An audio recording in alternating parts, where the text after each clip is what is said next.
Air India విమానం 2 ఇంజిన్ల ఇంధన control స్విచ్లో కొన్ని సెకండ్ల వ్యవధిలో ఆగిపోవడంతో కాక్పిట్లో గందరగోళం నెలకొన్నట్లు aircraft accidental investigation bureau AAIB ప్రాథమికంగా నిర్ధారించింది. ఫలితంగా టేకాఫ్ అయిన కొన్ని సెకండ్లకే విమానం కూలిపోయినట్లు తెలిపింది. అయితే ప్రమాదం వెనుక ఎలాంటి కుట్రకోణం లేదని, పక్షి ఢీకొన్న ఆనవాళ్లు కూడా కనిపించలేదని తేల్చింది. 15 పేజీలతో కూడిన ఏఏఐబీ నివేదిక దుర్ఘటనకు సంబంధించిన కీలక విషయాలు వెల్లడించింది.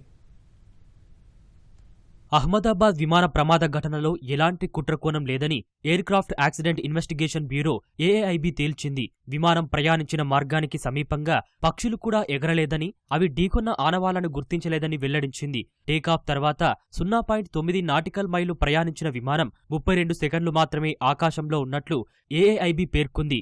మధ్యాహ్నం 1:39 కూలిపోయినట్లు వెల్లడించింది. 15 పేజీల ప్రాథమిక నివేదికలో ప్రమాదానికి విద్రోహ చర్య కారణమని చెప్పటానికి ఎలాంటి ఆధారాల్లేవని ఏఏఐబీ తెలిపింది.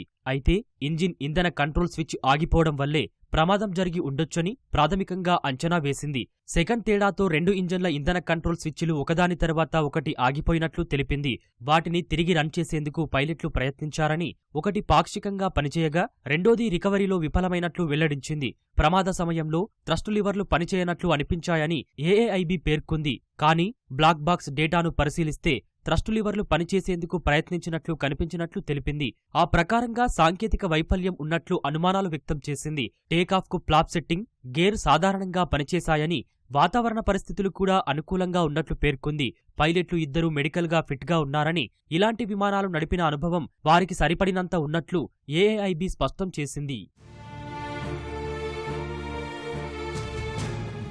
గతంలో కూడా విమానం ఇంధన కంట్రోల్ స్విచ్ల్లో సమస్య వచ్చిన సందర్భాలు లేవని, ఫ్యూయల్ కంట్రోల్ స్విచ్ లాకింగ్ మెకానిజంపై బోయింగ్ ఆప్షనల్ అడ్వైజరీ జారీ చేసిందని, దాన్ని ఎయిర్ ఇండియా అనుసరించలేదని ఏఏఐబీ నివేదిక పేర్కొంది. సంబంధిత తనిఖీలు చేపట్టలేదని, విమానం థ్రాటిల్ కంట్రోల్ మాడ్యూల్స్ ను 2019, 2023లో భర్తీ చేసినట్లు తెలిపింది. నివాస సముదాయాల మధ్యలో ప్రమాదం సంభవించిందని, పలు భవనాలను ఢీకొన్నట్లు ఏఏఐబీ వెల్లడించింది. ఇంజిన్, ల్యాండింగ్ గేర్తో పాటు విమాన శిథిలాలు దాదాపు 1000 అడుగుల విస్తీర్ణంలో చెల్లాచెదురుగా పడటం ప్రమాద తీవ్రతను చాటుతోందని ఏఏఐబీ నివేదిక పేర్కొంది.